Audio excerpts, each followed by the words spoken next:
Council of State passes vote of confidence in President Bola Tinubu's administration and ability to lead Nigeria to greater heights.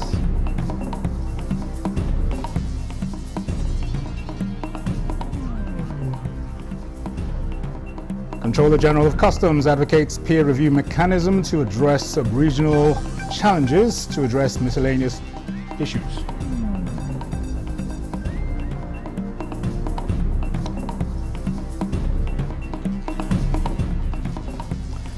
Nigeria to generate 6,000 megawatts of electricity by end of the year.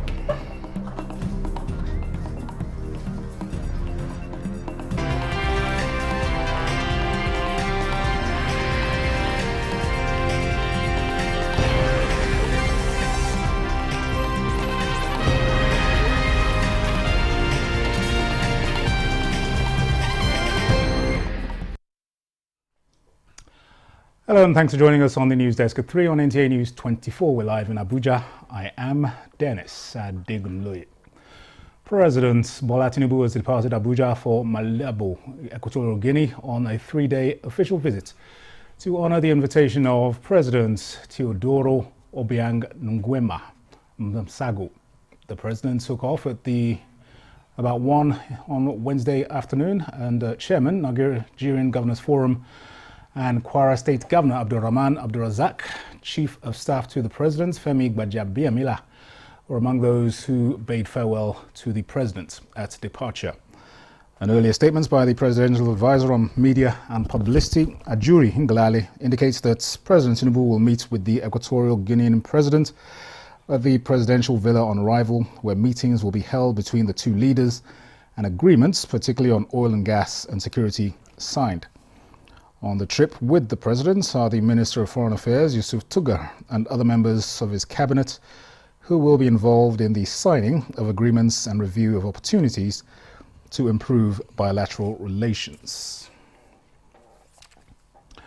Earlier, members of the Council of State have passed a vote of confidence in President Bola Tinubu and his ability to lead the country to greater heights.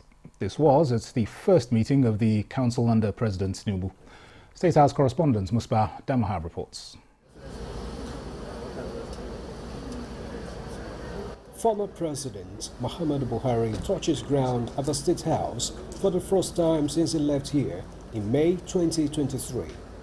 His respect for time is intact as he arrived well ahead of time. And former President Goodluck Jonathan too.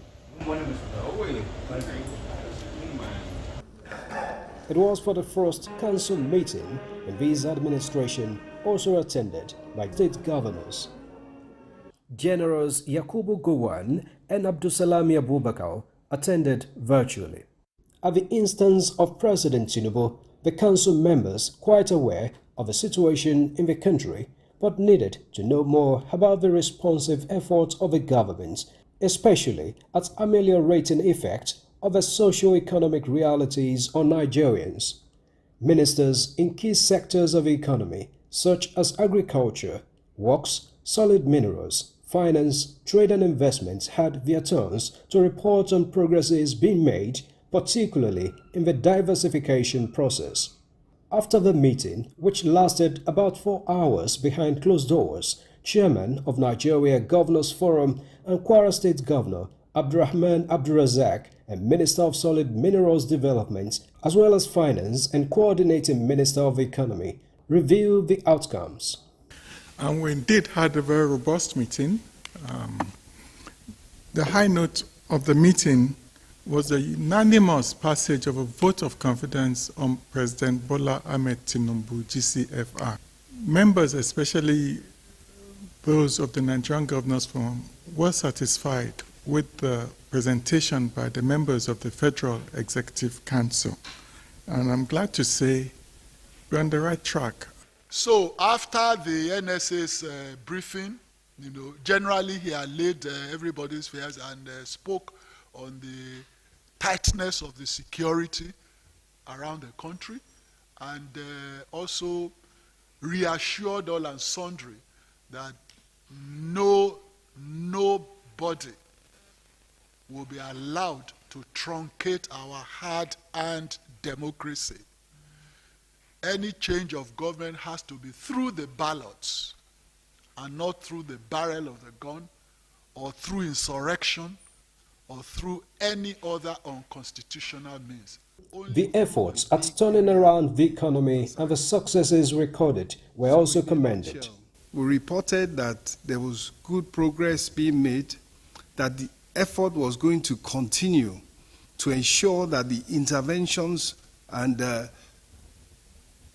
measures to ameliorate the high cost of living for individuals, for the agricultural sector, for industry, for small-scale businesses were going to continue to be implemented with all efforts needed for success. After the council meeting, state governors also had their private meeting with the president on various issues of the nation. From the State House, Musbah Nanwahab, Nta News. Speaker of the ECOWAS Parliament's Memunatu Ibrahima is calling on ECOWAS member states to scale up funding for the institution to adequately address its prevailing multifaceted challenges.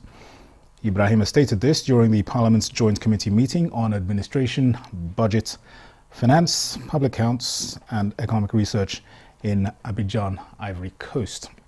ECOWAS Parliament correspondent Mohamed Rabiu Ali reports.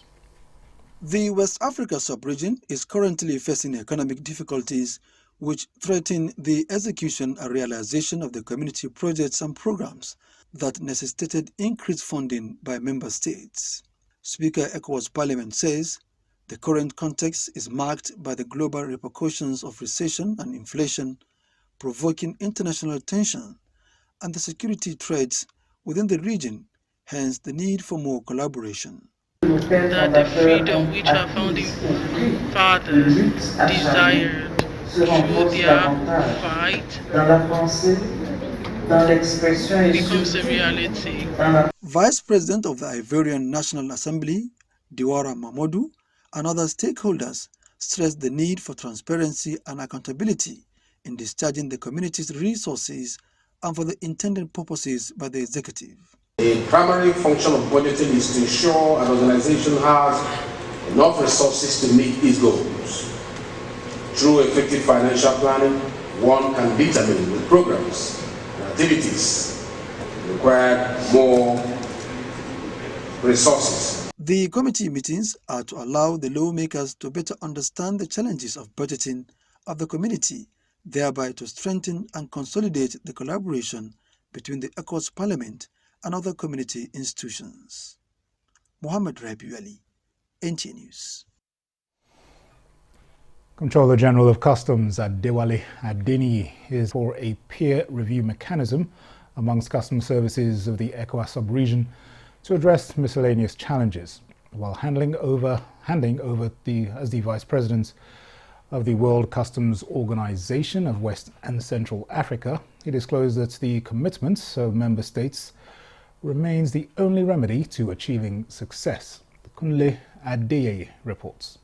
The primary function of customs service of every country is to secure borders and facilitate trade. Nigeria's chief custodian of borders tells his counterparts that the challenges of insecurity and fragile borders are impeding trade in West and Central Africa. As he hands over the mantle of leadership as Vice President of World Customs Organization for West and Central Africa to Amadou Konate of Mali, he pinpointed a peer review mechanism approach as necessary. The work and the activities of the Office of the Vice Chair requires the support of the government of the host country. I hope that your government would understand this and give you all the support that you need. His successor enjoins the 24 member countries to unanimously engage in extensive consultations. Votre engagement sans faille. My dear colleague and brother Bashir, thanks to your dedication, your leadership, and your unfailing commitment, our organization has experienced a period of remarkable growth and innovation. Under your leadership, we have succeeded to overcome many challenges in which we can be proud. Nigeria occupied the position of Vice President of World Customs Organization for West and Central Africa in 2022. Kunle Adeyeye, Nta News. Revitalizing Nigeria's cotton, garments and textile industry hinges on effective policy changes and seamless implementation. This was the sentiments shared by guests on Good Morning Nigeria during a discussion on efforts to revive the cotton, garments and textile industry. Steve Nta News24 reports. Nigeria's cotton and textile industry, which has witnessed a drastic decline since the 80s and 90s, was a major contributor to Nigeria's gross domestic product, GDP, between 1970s and 1990s. The decline of this sector is owing to some strategies that were neglected. Speaking on the revitalization efforts of the sector, guests on Good Morning Nigeria, including Senior Special Assistant to the President on Agribusiness and Productivity Enhancement, Kingsley Uzoma, says federal government is committed to improving cotton production and textile industry in Nigeria by ensuring the implementation of favorable policies and regulations to encourage investments in the textile and cotton industries. The policies we had in the 70s, 60s, 80s cannot work today. There has been a complete shift in geopolitics, in international trade, in economic livelihood. So we have to have a new policy that will reflect that, and that is what this government is doing. The president is a man of bold ideas, a man of bold visions. He wants to take it holistically to readdress it, having a very comprehensive cotton, textile and garment policy that will address all the challenges at its root causes. If you import now, you have to pay the duties, and you cannot go and assess the required foreign to extend the foreign currencies to extend to import the textile.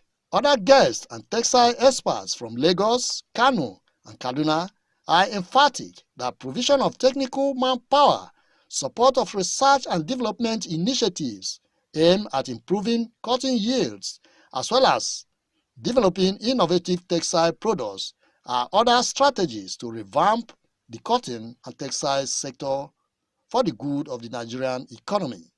We have best materials quality of textiles because we have integration policy, backward integration, that we must use our cotton.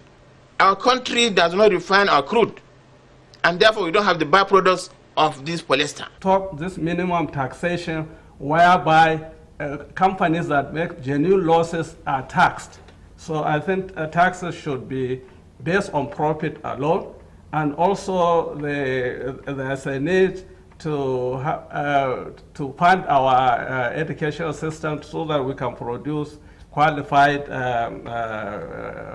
workers that will work in the industries.